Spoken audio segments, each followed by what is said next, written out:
dan kelompok 4 ingin memperkenalkan diri. Nama saya Khairotunisya, saya sebagai editor. Perkenalkan, nama saya Vika Nanda Mutia sebagai presenter. Perkenalkan, nama saya Delia Priadi, saya sebagai editor. Perkenalkan, nama saya Fatia Marita Azhara, tugas saya sebagai kameramen. Sekian dari kami, selamat menyaksikan. Langkah-langkah yang telah tertempuh merasakan kita ke tujuan. Waktu-waktu terus buktikan cuma kita yang semakin di depan.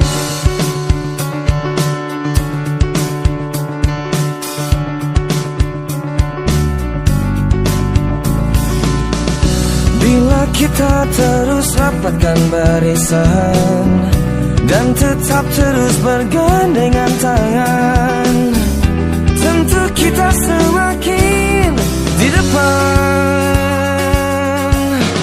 Langkah-langkah yang telah tertempuh melesatkan kita ke tujuan.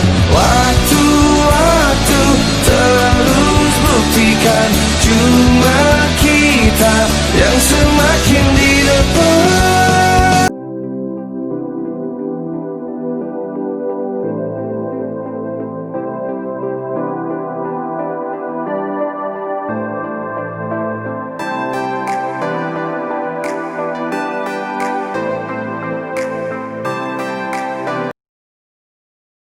Assalamualaikum warahmatullahi wabarakatuh. Selamat siang. Perkenalkan, nama saya Vika Nanda Mutia dari sekolah SMK Ashifa Depok.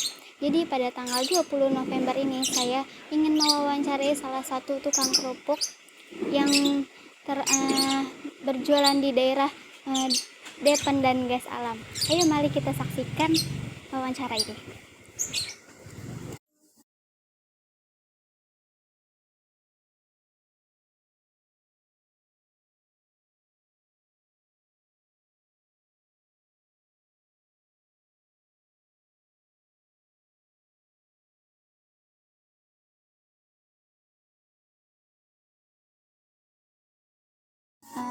Pak, kalau boleh tahu nama Bapak siapa ya?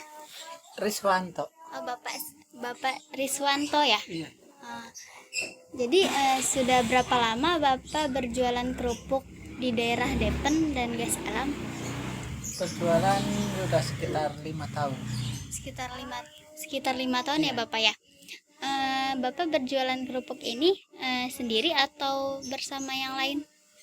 Kalau kita kebetulan sebetulnya kerjaan kita itu pijat, tapi karena ya ada ya bisa dibilang penurunan gitu ya, jadi pijat itu tidak bisa menjamin, istilahnya penghasilannya tidak bisa menjamin kehidupan kita, jadi kita cari alternatif lain dengan cara berjualan gitu. Oh gitu. Jadi kalau misalkan teman-teman kita di sini pun ya bisa dibilang banyak yang profesinya beralih atau double gitulah ya istilahnya, pijat dan jualan itu banyak di sini gitu.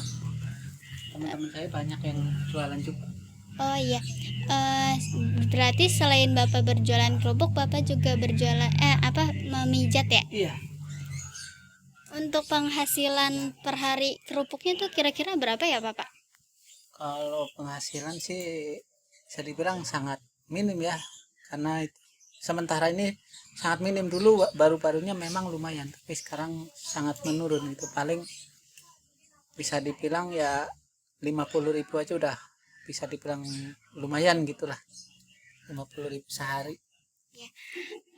Kalau misalkan untuk penghasilan memijat itu perharinya berapa orang dan hasilnya berapa? Kalau kita berbicara sekarang, sehari belum tentu dapat satu, Mbak. Belum tentu dapat satu. Jadi kalau dibikin saya sendiri gitu, kalau dibikin rata-rata paling sebulan cuman ya 15 orang. Sementara satu orangnya itu 50.000. Jadi kalau untuk satu orangnya berkisaran 50.000 ya? Terus Bapak untuk produksi kerupuk ini sendiri atau dari orang lain? Kebetulan kita jual ngambil dari pabrik, kita tinggal ngejual aja. Jadi misalnya dari pabrik sekian, terus kita cari lebihan sedikit lah gitu. Kalau boleh tahu dari pabriknya berapa dan Bapak menjual satu plastik kerupuk ini berapa ya Bapak? Itu bervariasi Mbak, jadi ya misalnya dari sana 10.000 kita jual 12 atau 13 gitu, gambarannya seperti itu. Tapi yang jelas variasi gitu harganya, ada yang sampai 28.000, ada yang cuman 10.000 gitu, beda-beda. Jadi keuntungannya seperti itu, ngambilnya kita numpang sedikit lebih gitu. Oh gitu. Jadi Bapak berjualannya hanya di Depen saja atau Iya, saya di sekitar Depen ini, Sukatani Depen gitu, pasar Depen kalau pagi. selama berjualan kerupuk ini dan memijat ini ada kendala yang sangat sulit untuk Bapak?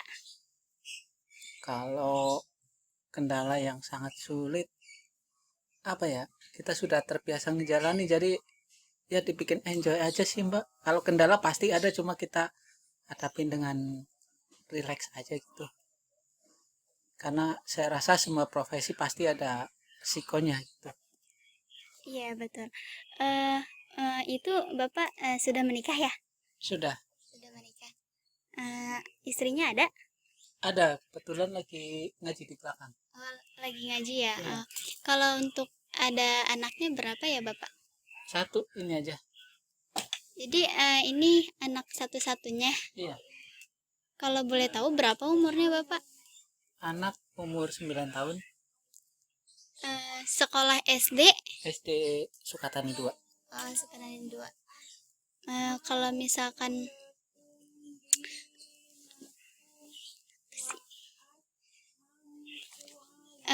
Bapak kalau misalkan berjualan kerupuk ini ditemani sama istri atau sendiri saja? Dulu saya jualan sendiri keliling gitu, ngampung-ngampung gitu. Tapi sekarang semenjak saya sakit kan, sempat saya berhenti jualan, tapi yang ngelanjutin istri. Terus sekarang saya udah mendingan, jadi akhirnya kita sama-sama jualannya deh gitu. Karena di rumah juga apa ya, bengong gitu, nggak ngapa-ngapain, jadi kita cari kesibukan aja. Jadi Oh, kita gitu ya. berangkat semua gitu. Oh gitu ya. Kalau misalkan perharinya itu kira-kira laku berapa plastik ya Bapak? Kalau itu nggak tentu, kalau kebetulan lagi bagus bisa sampai 30 bungkus gitu. Kalau lagi jelek kadang 3, bahkan kadang nggak laku juga ngalamin gitu. Kalau misalkan modal awal Bapak merintis jualan kerupuk ini berapa yang dikeluarkannya Bapak? Kalau modal mah tergantung kebutuhan dari kita. Kalau kita, karena sekarang ini kan agak sepi, jadi kalau untuk sendiri ya sekitar 2 juta juga sudah mencukupi lah. Jadi modal awal untuk berjualan kerupuk ini sekitar 2 jutaan ya Bapak Kalau ya? buat sendiri 2 juta cukup. Kira-kira kalau boleh tahu itu kebutuhan perharinya satu keluarga itu berapa ya Bapak? Kalau saya hitung kebutuhan kehidupan sehari-hari ya bisa mencapai 150-an. Alhamdulillah ya, kalau lumayan besar juga sih ya Bapak ya. Iya. Itu tercukupi semua kebutuhan perharinya. Ya alhamdulillah, dengan cara tertatih-tatih bisalah gitu. Iya.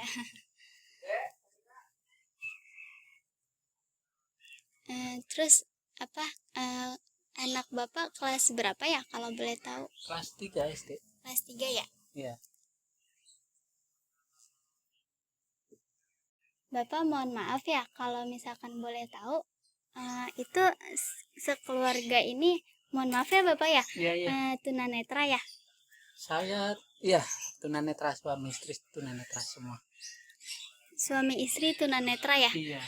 Dari Dari awal gimana sih Bapak kalau boleh tahu? Kalau saya dulunya waktu masih kecil sekitar 5 tahun kena step pas kena panas tinggi itu, jadi kata orang dulu mah apa ya, cacar atau apa gitu, matanya kena, jadi saraf matanya kena gitu. Jadi bola matanya pecah satu, akhirnya gelap semua gitu. Tapi kalau saya sih kebetulan nggak gelap, hanya ngeliat cahaya gitu. Itu kalau saya. Kalau istri saya kebetulan katarak. Dari umur berapa kalau nggak salah 3 tahun gitu, bahkan udah sempat operasi, sempat juga ngelihat mungkin 50% gitu ya, tapi sekarang kembali nggak ngeliat lagi gitu, total lagi. Itu kalau istri saya.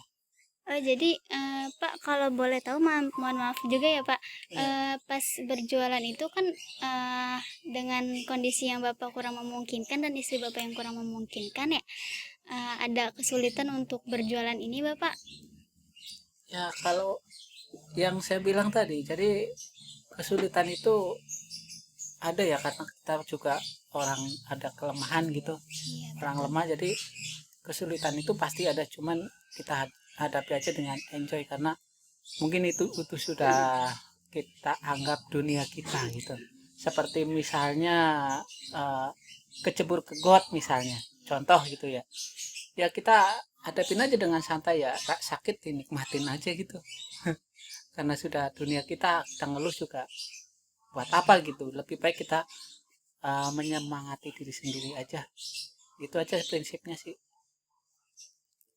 Oh gitu ya Bapak.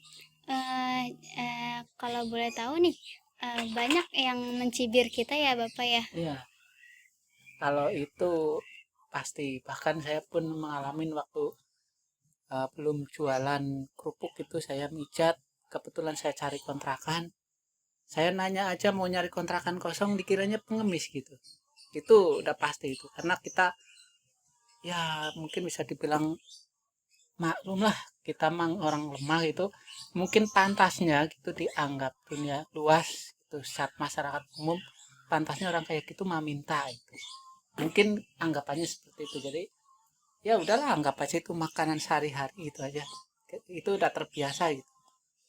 Kalau kita semuanya dianggap apa ya, serius, dianggap hal yang sepaneng, kita sendiri yang kena soalnya gitu. Itu prinsipnya mbak.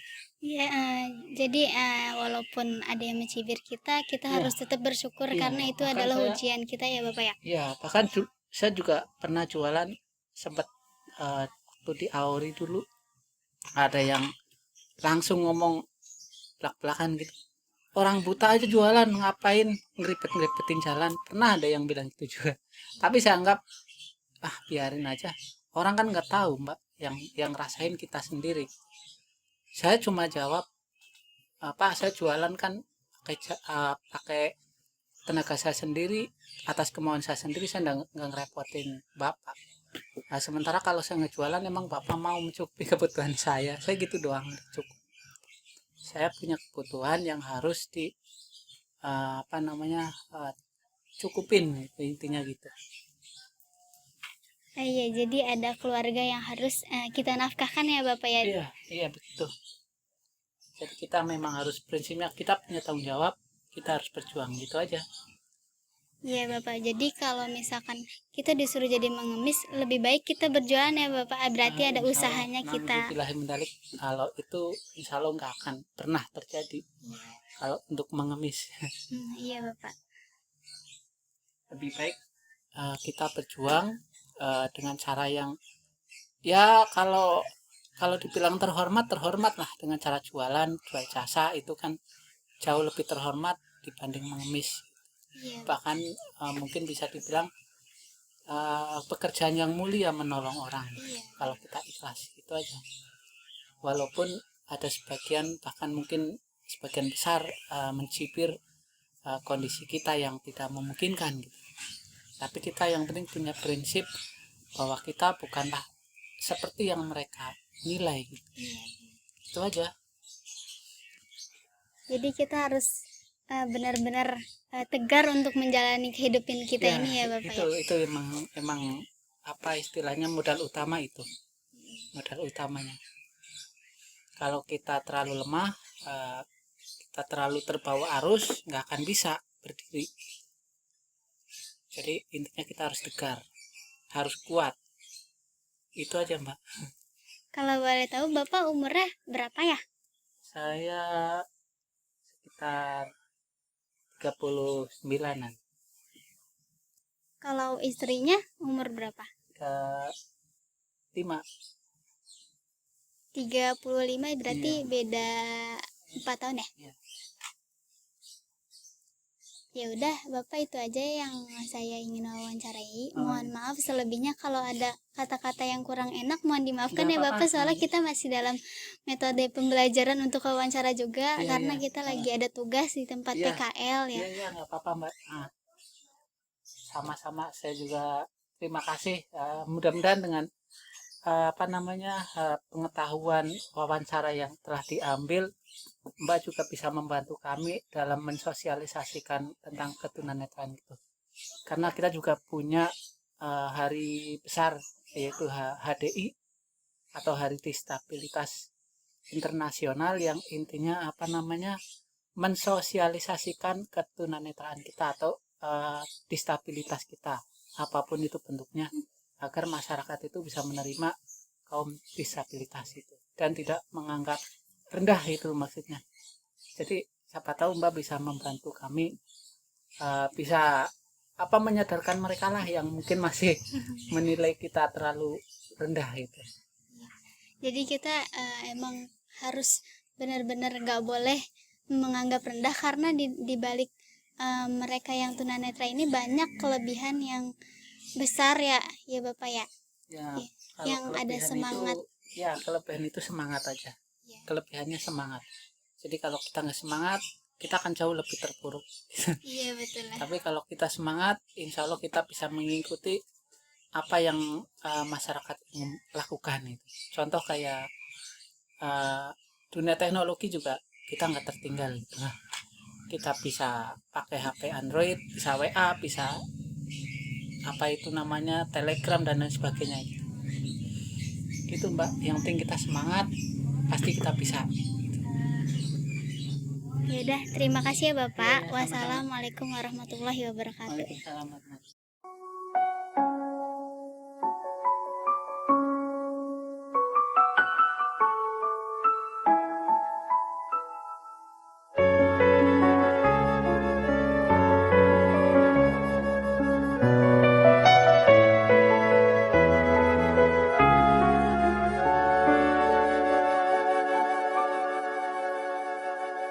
Detik waktu terus berjalan, berhias gelap dan terang, suka dan duka, tangis dan tawa, tergores bagai lukisan. 1000 mimpi, berjuta sepi, hadir bagai teman sejati.